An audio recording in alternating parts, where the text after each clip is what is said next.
ಎಲ್ಲ ನನ್ನ ಪ್ರೀತಿಯ ವೀಕ್ಷಕರುಗಳಿಗೆ ನನ್ನ ಪ್ರೀತಿಯ ನಮಸ್ಕಾರಗಳು. ರಾಕಿಂಗ್ ಸ್ಟಾರ್ ಯಶ್ ಅಂದು ಹೇಳಿದ ಮಾತು ನಿಜ ಮಾಡಿದ ರಾಜ್ಬಿ ಶೆಟ್ಟಿ. ಸೂ ಫ್ರಮ್ ಶೋ ಚಿತ್ರದ ಅಭೂತಪೂರ್ವ ಯಶಸ್ಸು ರಾಕಿಂಗ್ ಸ್ಟಾರ್ ಯಶ್ ಅವರ ಮಾತಿನ ಸತ್ಯತೆ ಸಾಬೀತುಪಡಿಸಿದೆ.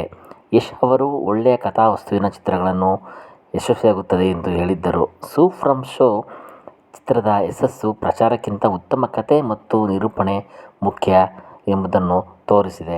ರಾಕಿಂಗ್ ಸ್ಟಾರ್ ಯಶ್ ಅವರು ವೇದಿಕೆ ಏರಿದಾಗ ಸಾಕಷ್ಟು ವಿಷಯಗಳ ಬಗ್ಗೆ ಮಾತನಾಡುತ್ತಾರೆ.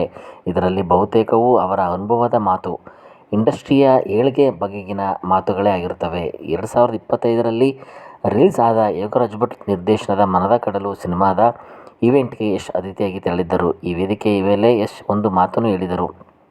ರಾಜ್ಬಿ ಶೆಟ್ಟಿ ಹಾಗೂ ಜೆ.ಪಿ.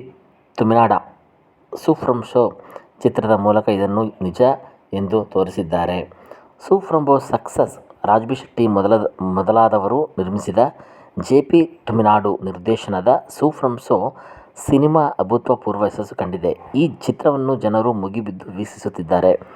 ವಾರದ ದಿನಗಳಲ್ಲೂ ಸಿನಿಮಾಗೆ ಟಿಕೆಟ್ ಸಿಗುತ್ತಿಲ್ಲ, ಜನರು ಥಿಯೇಟರ್ಗೆ ಬರುತ್ತಿಲ್ಲ ಎಂಬ ಸ್ಥಿತಿಯಿಂದ ವಾರದ ದಿನದಲ್ಲೂ ಟಿಕೆಟ್ ಸಿಗುವಂತಿಲ್ಲ ಎಂಬ ಪರಿಸ್ಥಿತಿ ನಿರ್ಮಾಣ ಆಗಿದೆ. ರಾಕಿಂಗ್ ಸ್ಟಾರ್ ಯಶ್, ಜನರು ಕನ್ನಡ ಸಿನಿಮಾ ನೋಡಲ್ಲ ಎಂದು ನಾನು ಸಂದರ್ಶನದಲ್ಲಿ ಹೇಳಿದ್ದೆ. ಒಳ್ಳೆಯ ಕೆಲಸ ಮಾಡಿ ಒಳ್ಳೆಯ ಚಿತ್ರ ಕೊಟ್ಟರೆ ಕನ್ನಡಿಗರು ಯಾವತ್ತಿಗೂ ಕೈ ಬಿಟ್ಟಿಲ್ಲ ಎಂದು ಒಂದು ದಿನ ನನಗೆ ಅನಿಸಿತು. ಹೊಸಬರಿಗೆ ಲಾಂಚ್ ಮಾಡಿ ಎಂದು ಹೇಳ್ತಾರೆ. ಆ ರೀತಿಯ ಈವೆಂಟ್ಗಳಿಂದ ಗಮನ ಸೆಳೆಯಬಹುದೇ ಹೊರತು ಗೆಲುವು ಸಿಗಲ್ಲ.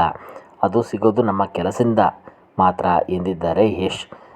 ಕೆಲಸ ಕಲಿಸೋಣ, ಗುರಿ ಇಟ್ಟುಕೊಳ್ಳೋಣ, ಬೇಡೋದು ಬೇಡ, ತಲೆ ತಗ್ಗಿಸೋದು ಬೇಡ, ಬೇರೆಯವರ ಗೌರವ ಕೊಡುವ ರೀತಿ ದುಡಿಯೋಣ ಎಂದಿದ್ದರು ಯಶ್. ಆ ಮಾತು ಈಗ ನಿಜವಾಗಿದೆ. ಜನರು ಒಳ್ಳೆ ಚಿತ್ರಗಳನ್ನು ಗೆಲ್ಲಿಸಿದ್ದಾರೆ ಅಷ್ಟೇ. ನಮಸ್ಕಾರಗಳು.